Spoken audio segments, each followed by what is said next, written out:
चढ़ावा चोरी नहीं, चढ़ावा से जुड़े हुए एक प्रकरण का मुद्दा आया था। श्री राम जन्मभूमि तीर्थ क्षेत्र ट्रस्ट ने इस प्रकरण में 12 जून को उत्तर प्रदेश सरकार को एक पत्र लिखा कि कतिपय समाचार पत्रों और मीडिया में इस प्रकार की सूचनाएं आई हैं और हम चाहते हैं कि इस प्रकरण की एक एसआईटी बना करके जांच करवा दी जाए। श्री राम जन्मभूमि तीर्थ क्षेत्र ट्रस्ट माननीय उच्चतम न्यायालय के द्वारा गठित एक धर्मार्थ ट्रस्ट है। राज्य सरकार इस मामले में कोई हस्तक्षेप बिना ट्रस्ट के आग्रह पर या माननीय न्यायालय के आदेश के बगैर कोई भी निर्णय नहीं ले सकती थी। ट्रस्ट ने अपील की, अनुरोध किया। राज्य सरकार ने 13 जून को स्वयं उनके अनुरोध के क्रम में एक एसआईटी गठित कर दी, जिसमें सचिव स्तर के एक सीनियर अधिकारी को एसआईटी का अध्यक्ष, आईजी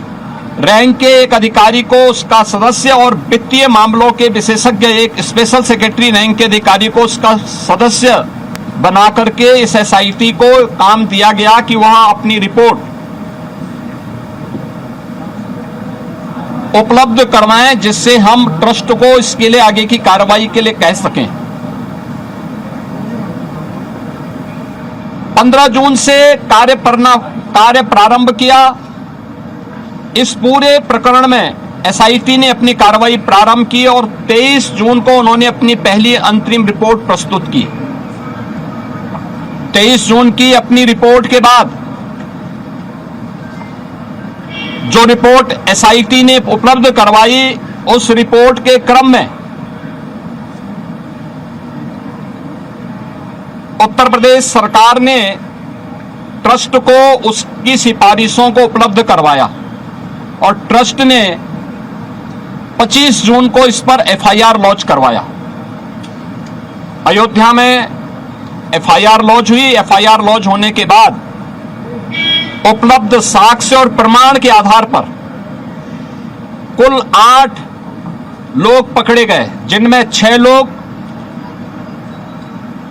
चढ़ावे से जुड़ी हुई धनराशि में चोरी करते हुए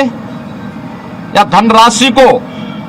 इधर उधर करते हुए देखे गए। उस आधार पर कार्रवाई हुई। 2 लोग इस पूरे प्रकरण में जिनकी जिम्मेदारी थी, उन लोगों को और उसके साथ जोड़ करके यहां 8 लोगों की गिरफ्तारी हुई। अभी एसआईटी की जांच चल ही रही थी कि माननीय उच्चतम न्यायालय में जो योजित एक पीआईएल थी, उसके तहत उच्चतम न्यायालय ने आगे की कार्रवाई के लिए एसआईटी के पुनर्गठन के साथ ही इस पूरे प्रकरण को अपने देखरेख में आगे बढ़ाया। इस मामले में किसी भी साधु संत का कोई संलिप्तता प्रारंभिक जांच में एसआईटी की प्रारंभिक रिपोर्ट में कहीं भी नहीं पाया गया। 1100 से अधिक कर्मचारी श्री राम जन्मभूमि मंदिर के उस पूरे प्रांगण में इतने कार्मिक कार्य करते हैं और 1100 से अधिक लोगों के बीच में कुल 8 लोग इस मामले में प्रत्यक्ष और अप्रत्यक्ष रूप से जिनकी भूमिका उस मामले में उपलब्ध साक्ष्य और प्रमाण थे, उस आधार पर पाई गई। इसके लिए साधु संतों पर आक्षेप करना, इसके लिए अयोध्या धाम को अपमानित करना, बदनाम करना, श्री राम जन्मभूमि मंदिर को बदनाम करना, उन 1100 कर्मचारियों को जो राम जन्मभूमि मंदिर की व्यवस्था में लाखों श्रद्धालुओं को सुविधाजनक तरीके से दर्शन कराने में अपना योगदान दे रहे हैं, दिन रात सर्दी गर्मी बरसात किसी भी स्थिति में दर्शन कराने में अपना योगदान दे करके उत्तर प्रदेश के परसेप्शन को अच्छा बनाने में योगदान दे रहे हैं और उत्तर प्रदेश में धार्मिक पर्यटन को प्रोत्साहित करने में अपना योगदान दे रहे हैं, उन लोगों को कटघरे में खड़ा करना, यह बड़ी आश्चर्यजनक स्थिति है। और यह आक्षेप कौन लगा रहा है? यह आक्षेप वह समाजवादी पार्टी और वह कांग्रेस लगा रही है, जिन्होंने सदैव राम जन्मभूमि और भगवान श्री राम का अपमान किया है। क्या यह सच नहीं कि 1990 में अयोध्या की गलियों को और सरयू की पावन धारा को रक्त रंजित करने का पाप समाजवादी पार्टी की सरकार ने किया था? क्या पूरा देश और पूरी दुनिया और सभी राम भक्त ये नहीं जानते कि इनका ये अक्षम्य पाप, जिन्होंने राम भक्तों पर गोलियां चला करके किया था, कैसे उसको कोई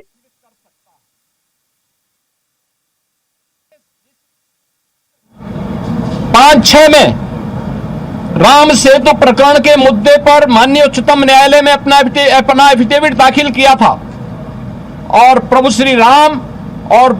प्रभु श्री कृष्ण के अस्तित्व पर ही प्रश्न खड़ा करके उन्हें मिथक घोषित किया था। वह कांग्रेस और यूपीए से जुड़े हुए दल किस मुंह से अयोध्या में आस्था की आज चर्चा करते हैं? अयोध्या के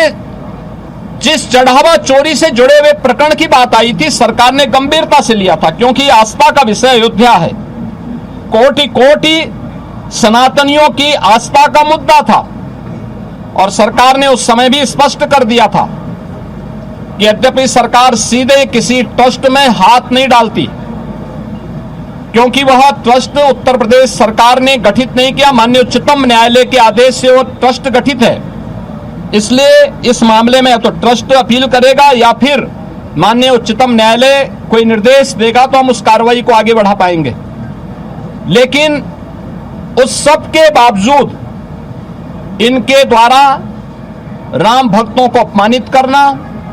भारत की सनातन आस्था पर प्रहार करना, संसद के अंदर समाजवादी पार्टी और कांग्रेस के सांसदों और नेताओं का जो आचरण रहा है,